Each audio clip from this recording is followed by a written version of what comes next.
y'all, I could just kick my butt. You know, like, I could just beat me up right now. If nobody else beat me up, I'm going to beat myself up right now. Because I recorded the 4th video, right? And I was like, okay. I started editing and everything. Stopped, go pick up my daughter. You know, it was time, mommy time. You know, it was a mommy time. So I had to go stop doing what I was doing, go pick up my daughter and start my mommy time, right? Man, when I got back, y'all, it wasn't until the next day when I was on my way to work, I said, let me finish editing this video, that way I can post it. Y'all tell me why this video said, find me. Yep, this video said, find me, and if you can find me, you can post me. Needless to say, yeah, I still haven't found the video. So, here we go. I got a little discouraged. I'm not going to lie. I got a little discouraged. And that's probably why. No, that's not probably. That's why I haven't been recording for the past 2 or 3 days. So I was like, oh, I just did all that. And, you know, I was really had this ego boost, right? And for some reason, I allowed that to discourage me. So therefore, I'm going to go ahead and read it again and start it again. This time, I'm going to save it to my phone. I'm going to make sure it's saved to my phone. And then I'm going to edit. Okay, I learned my lesson.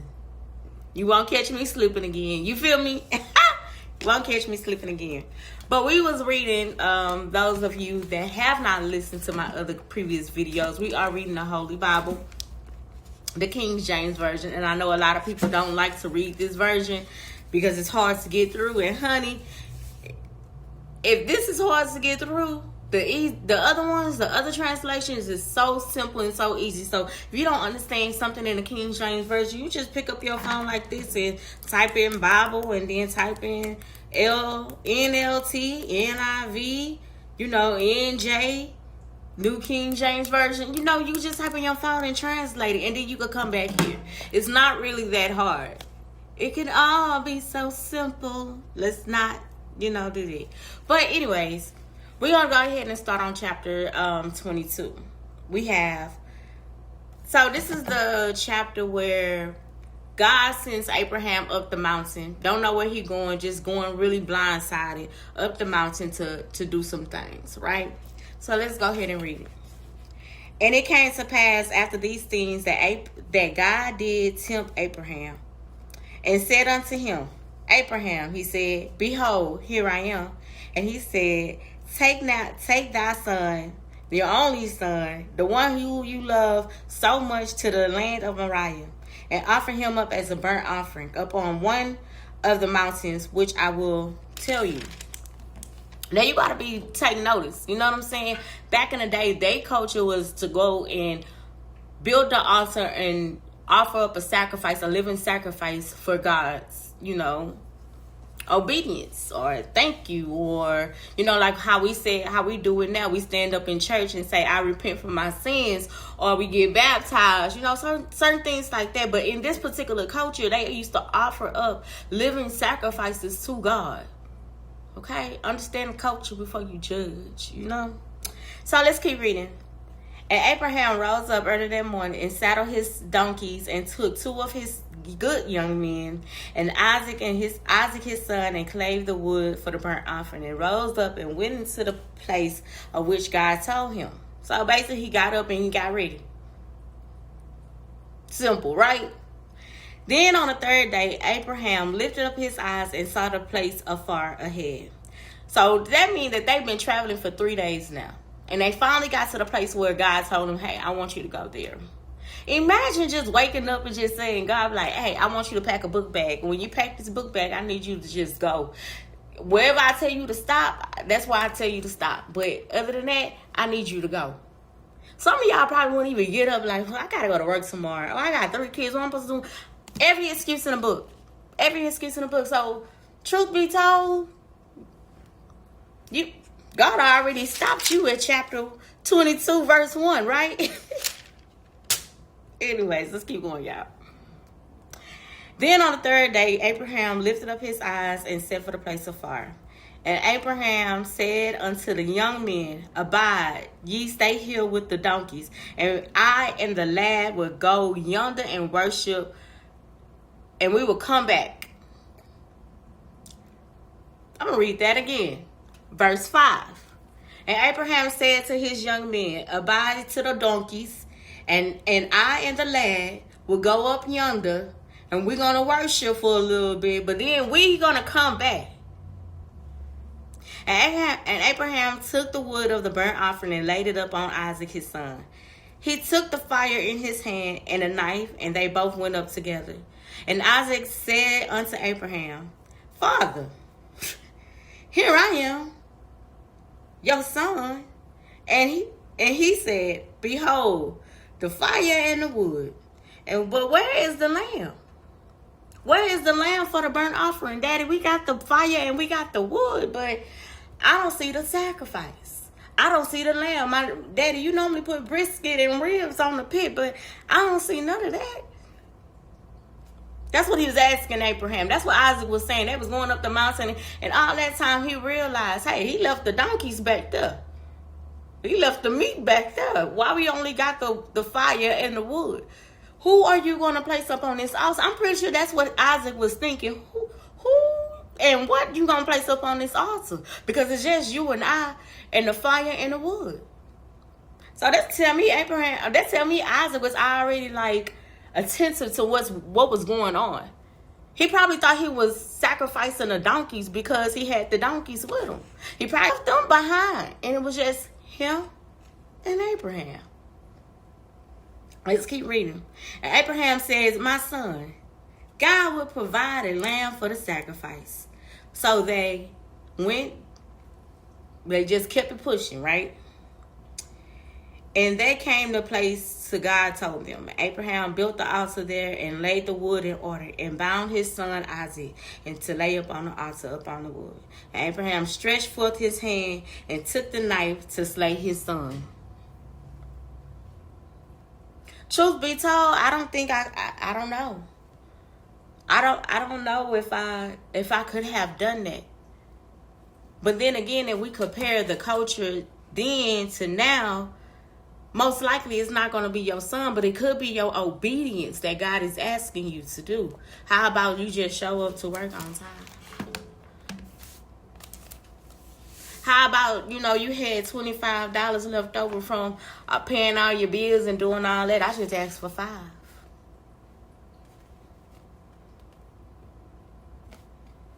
And the angel of the Lord called up to the heavens, and Abraham said, and to Abraham and said, here I am. Y'all know what I mean. God called up on Abraham and he said, here I go. Right when he was about to take his son out. And he said, don't lay nothing on that boy. Okay, that's not what he said though, but and he said, lay not thine hand up on the lad, neither do thou anything unto him.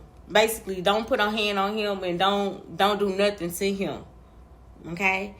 I know now that you fear God, seeing thou hast not even withheld his only son. And it kind of stopped me right there, because I'm like, hold up. You did all this to see if I fear you? And that's what threw me off. I was like, is it really fear or love you? Because there's no way that I'm going to offer up my living son just to show you that I'm scared of you. Because when we think of fear, we think of scared. We think of something negative. We don't think of fear like, oh, that could be a happy thought. That could be a happy thing. No, we look at fear like that. But really, it's like I sacrificed my son for you because that's how much I love God. If God said, send your firstborn back to me, would you be able to do that? Would you be able to do that? Or if God said, hey, I had to take your firstborn from you. Once again, if you of I and I am you, you know that something else gonna come. You know everything happens for a reason. It's for a particular season. Not saying that, hey, you should go offer up your children. That's not what I'm saying. But what I am saying, you have to respect the culture. And truth be told, living in today's society, living in today's time, This couldn't be us. This couldn't be us, because this couldn't be us. That's just like your parents tell you, whether you live with your mama, your daddy, or both. You know, they tell you, hey, get the barbecue pit, get the charcoals, get the lighter fluid, get all that. Get all that, and we finna go to this park. And then you realize, hey, we're passing up all these stores and daddy ain't got no meat. Or mama ain't even picked up no meat. She ain't seasoned nothing. And we get like, okay, we got the pit, we got the grill, we got the seasoning, but daddy or mommy, what's the meat?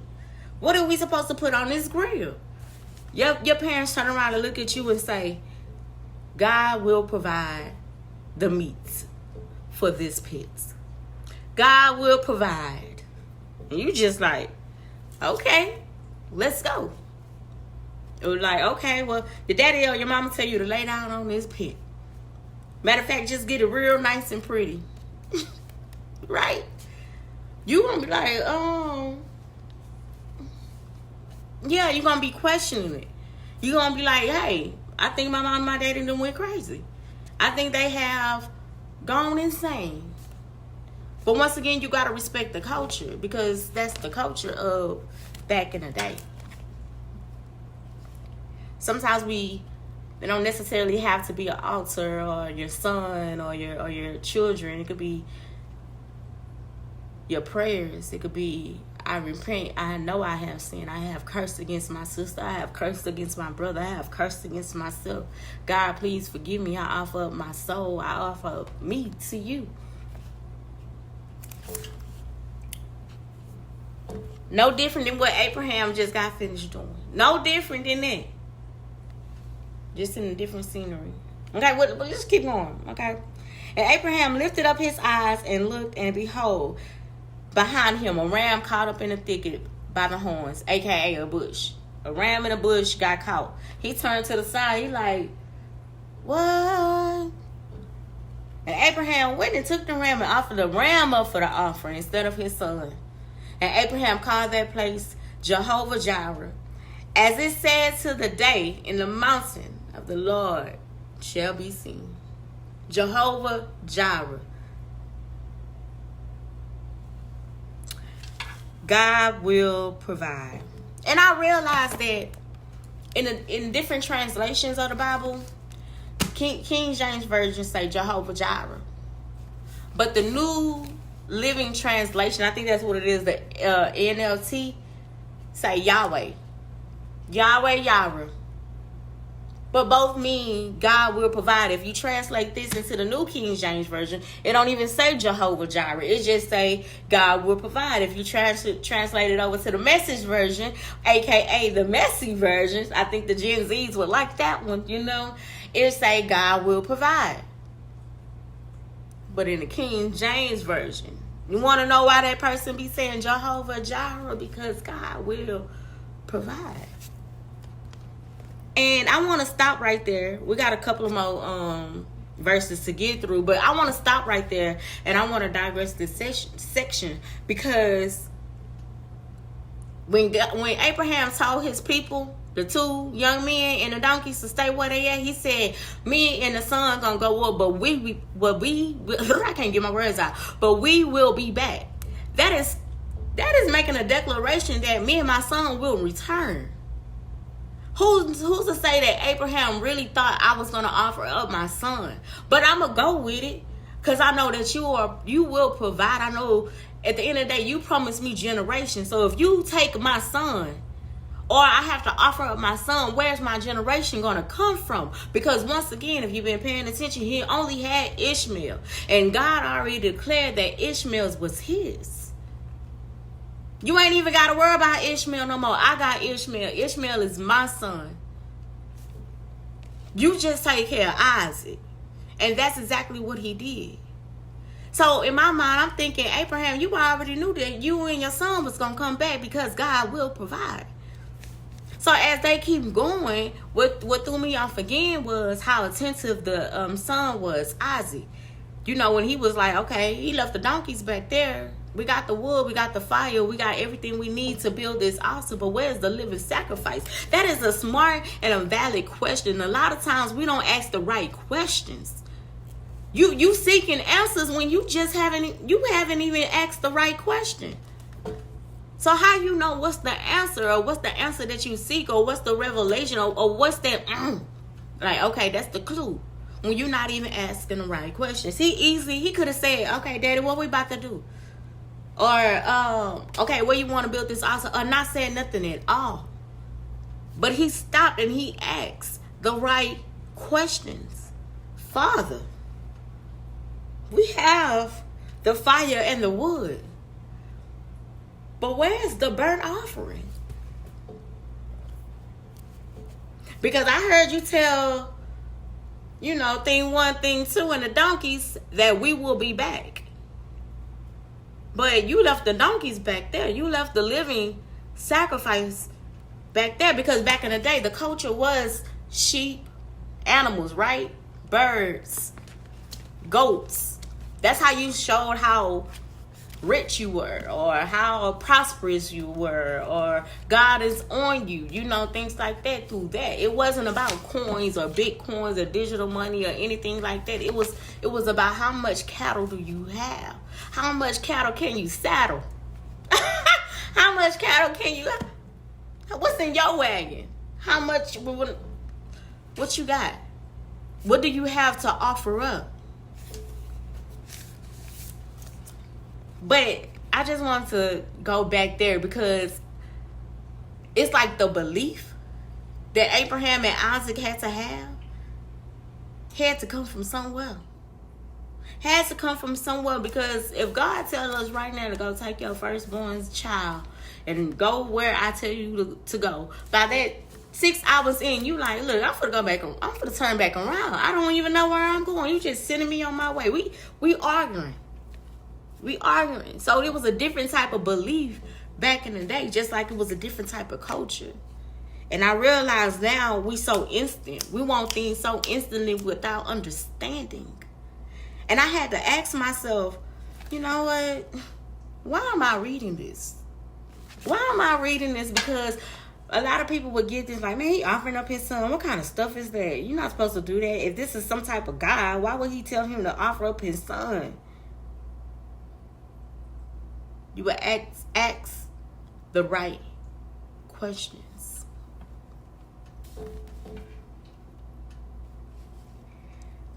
Abraham was a true believer in God. And if God promised Abraham, I'm going to bless you with generations in this generation, how could God do that if he take Isaac? You promised me Isaac would share generations, would take on territory that we going to be foreign in. Something's going to happen through Isaac. But something can't happen through Isaac if I offer him up. So I truly believe that Abraham knew that he didn't have to really offer up Isaac. He just had to go with the flow. He had to move with the motion. Because that makes sense. How was Abraham, or his legacy was going to continue if he offered up his son? If he actually killed his son? How much do you trust God to provide all of your needs, to provide exactly at that time, at that right place, at that right time? How much do you trust God to offer that? How much? If you say, pack your book bag, just a cell phone and a couple of snacks, and that's all that you need, and I need you to go this way until I tell you to stop. How many of y'all would actually do so? I know I've been in a situation where I felt like God really wasn't going to provide, but I kept my faith and I kept my trust, and I had to really manipulate my mind and say, no, God will come through. God definitely will come through, and he came through. Now Abraham turned his neck and he saw that ram in that bush. Yeah, it was like I turned and I checked my account and I got a raise. What is? Well, God will provide. God will provide. Jehovah Jireh, God will provide. So let's finish up or whatever. And the angel of the Lord called unto Abraham out of the heavens the second time and said, by myself I have sworn the Sabbath of the Lord, for because of you have done